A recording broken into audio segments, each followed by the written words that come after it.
Story 1. Cabin in the Woods. It was supposed to be a simple getaway, just a weekend in the woods, nothing complicated. Alex had been talking about his uncle's cabin for months, a place tucked away deep in the forest with no cell service, no neighbors, just peace and quiet. It sounded perfect. We needed a break from the noise of the city, so when he finally invited me, Jake, and Will, we jumped at the chance. The drive out there was long, and by the time we arrived, the sun was already sinking behind the trees. The cabin sat in a small clearing, old but sturdy, surrounded by thick woods. No other houses for miles. A dirt road was the only way in or out. It felt like we were in the middle of nowhere, completely cut off. I remember thinking how still everything was. The only sounds were our footsteps and the occasional gust of wind through the trees. That night, we built a fire outside and had a few drinks. The quiet started to feel unnatural, but I didn't say anything. None of us did. We were trying to relax, but the isolation had a way of gnawing at you. No birds, no insects, just the fire crackling and the wind whispering through the trees. Alex joked about how we were the only people out there for miles. If anything went wrong, we were on our own. It wasn't until the second night that things got really strange. We'd spent the day hiking, exploring some old trails behind the cabin. The forest was dense, but we found an old path leading to a clearing. At first, it seemed normal, but then Jake pointed something out, small mounds of disturbed dirt scattered throughout the clearing. It looked like someone had dug small holes, then covered them back up. Maybe animals, Alex said, but his voice sounded uncertain. None of us lingered. The air felt heavy, like we weren't supposed to be there. We turned back, agreeing to stick closer to the cabin from then on. That night, I woke up to a noise outside. At first, I thought it was the wind again, but then I heard it more clearly, soft, deliberate footsteps on the porch, slow and methodical. My pulse quickened. I sat up in my sleeping bag, trying to make sense of it. The others were asleep, oblivious. The steps stopped, and I heard something even stranger. A dragging sound like something heavy being pulled across the dirt just beyond the porch. My breath caught in my throat. I told myself it was an animal, maybe a deer or a raccoon, but the weight of the sound, it was too deliberate, too human. I grabbed my flashlight, my hand shaking as I stood up. Slowly, I crept toward the door, barely cracking it open. The night air was cold, and the smell of damp earth hit me as I shined the beam outside. That's when I saw him, a man, standing just beyond the edge of the clearing, near the tree line. He was hunched over, dragging something behind him, a large black garbage bag, heavy enough to leave a trail in the dirt. I froze, gripping the flashlight so hard my knuckles ached. He hadn't seen me yet, but he was there, clear as day, dragging that bag like it weighed 100 pounds. I didn't move. I didn't breathe. My heart pounded in my chest. Then, the beam of my flashlight must have caught his attention because he stopped. Slowly, he straightened up, his back to me. The bag dropped with a dull thud. My stomach turned. For a long moment, he stood there, not moving. Then, without turning fully around, his head slowly shifted to the side, just enough that I could see his profile. I'll never forget his face. It was pale, gaunt, like he hadn't eaten in days. And his eyes, they were sunken, lifeless, but wide, staring right at me. He stood there for what felt like an eternity, staring in my direction. I slammed the door shut, my hands shaking uncontrollably. I couldn't think, couldn't breathe. My mind raced. I woke the others, but by the time we all rushed outside, he was gone. We searched the area with flashlights, calling out, but there was no sign of him. No footprints, no bag, nothing. It was like he had vanished into thin air. Alex tried to laugh it off, saying it was probably some homeless guy squatting in the woods, but none of us believed it. The next morning, we called the police. They showed up a few hours later. 2 officers, skeptical at first. We explained what we had seen, and though they seemed doubtful, they agreed to search the area. It didn't take long for them to find the trail we'd seen the man dragging the bag along. And then, about 20 yards into the woods, they found it, the black garbage bag. When they opened it, we all felt sick. Inside were bones, small, broken bones wrapped in old, rotting cloth. Human bones. I'll never forget the look on the officer's face when he radioed it in. They brought in more police, a full investigation. We had to give statements, go through the whole process. The cabin and the surrounding woods were sealed off as a crime scene, and we were told to leave immediately. We didn't go back after that. A few weeks later, I saw a news report on the investigation. The remains had been identified. They belonged to a young woman who had gone missing nearly 5 years ago from a town about 40 miles away. The police suspected she had been killed and buried in the woods, and that the man I had seen was someone trying to move the remains, probably to hide them. They never caught him. I moved back to the city after that, far away from the woods. But sometimes, late at night, I still hear it, the soft drag of something heavy being pulled across the ground just outside my window. And I wonder every time if he's still out there hiding something in those woods, or worse, looking for someone new to bury. Story 2. Watcher in the Fields. I used to live in a small farmhouse in the middle of nowhere, surrounded by miles of wheat fields and a few scattered trees. It was the kind of place where you could scream and no one would hear you. Peaceful in the daylight, but at night, it was a different story.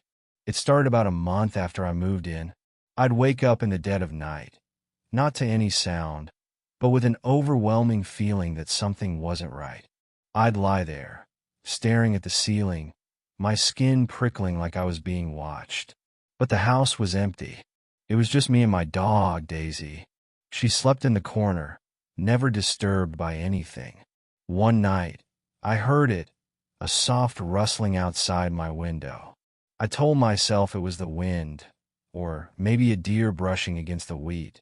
But something felt off. I peeked out the window and saw nothing. Just the endless fields, gently swaying under the moonlight. I tried to shake it off, but that feeling of being watched lingered. The next few nights it got worse. I'd hear faint footsteps in the grass around the house. Sometimes they were close enough that I swore I could hear breathing outside my window. Daisy would growl low in her throat, her eyes wide and alert, fixated on something I couldn't see. But every time I checked, no one was there. One evening, just as dusk was falling, I decided to go for a walk through the fields. It was quiet, the kind of quiet that makes you feel small, like the world around you is holding its breath.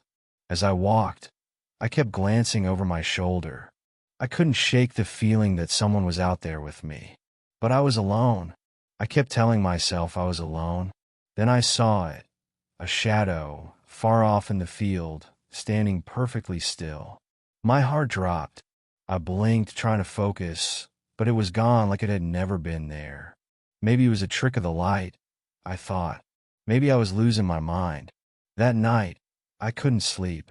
I kept hearing those footsteps, closer now, circling the house like whoever, or whatever, it was toying with me. I grabbed a flashlight and, trembling, made my way to the back door. Daisy was beside me, growling low. I swung open the door and shined the light into the field. And there, just at the edge of the light, stood a man. Tall, thin, his face hidden beneath a wide-brimmed hat. He didn't move, didn't flinch as the beam hit him. He just stood there, watching.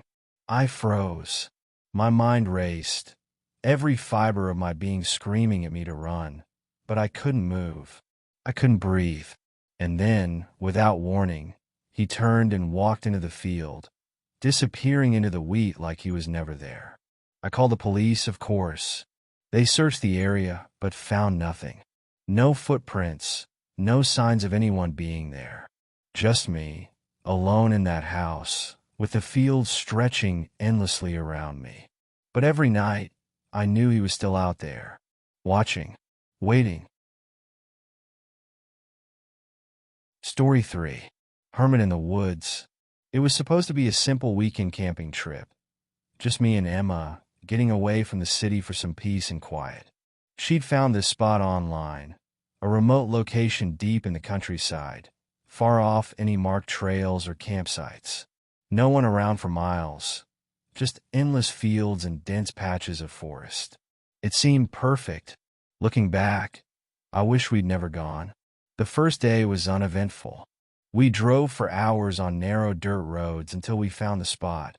A huge, open field with waist-high grass and scattered trees.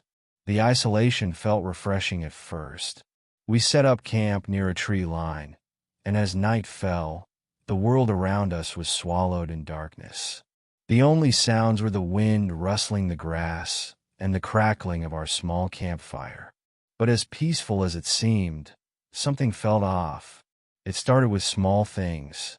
While we sat by the fire, I began to hear faint noises, footsteps, deliberate and slow, just beyond the glow of the flames.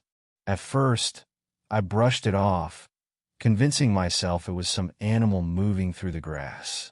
But after a while, I couldn't ignore it anymore. I turned to Emma, my voice barely above a whisper. "Do you hear that?" She paused, frowning. "Hear what?" I motioned for her to be quiet, listening closely. Then we both heard it, a soft crunch of footsteps in the tall grass, circling our camp.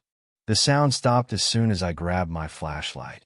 I swung the beam out into the darkness, cutting through the thick grass, but saw nothing. Just the eerie, endless field stretching out into the night.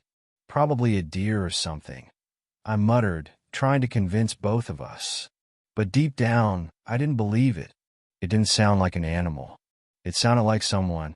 The rest of the night, we couldn't relax.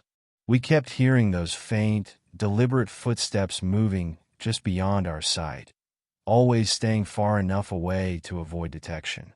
We stayed up late, nerves on edge, until we finally decided to try and sleep in the tent, though neither of us felt safe.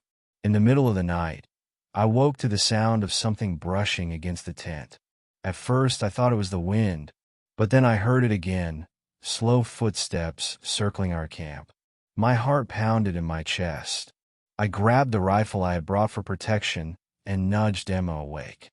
"There's someone outside," I whispered.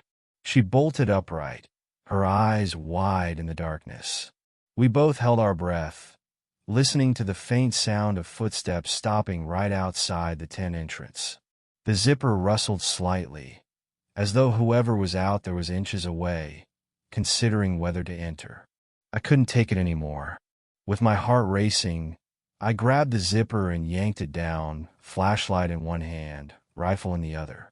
The beam of light hit him directly. He was standing right there. The sight froze me in place. The man in front of us was grotesque, like something out of a nightmare. His face was twisted and lumpy, with skin stretched too tightly over sharp, uneven features. His clothes were ragged and filthy, and his eyes, they were wild, gleaming in the light, as if he hadn't seen another person in years. He grinned, revealing a row of jagged, broken teeth, and stepped forward. I panicked and fired the gun into the air, the deafening blast echoing across the field. For a moment he paused, his grin faltering. Then, without a word, he turned and disappeared into the tall grass, his hunched silhouette vanishing into the night. Emma and I sat there, shaking. It was real.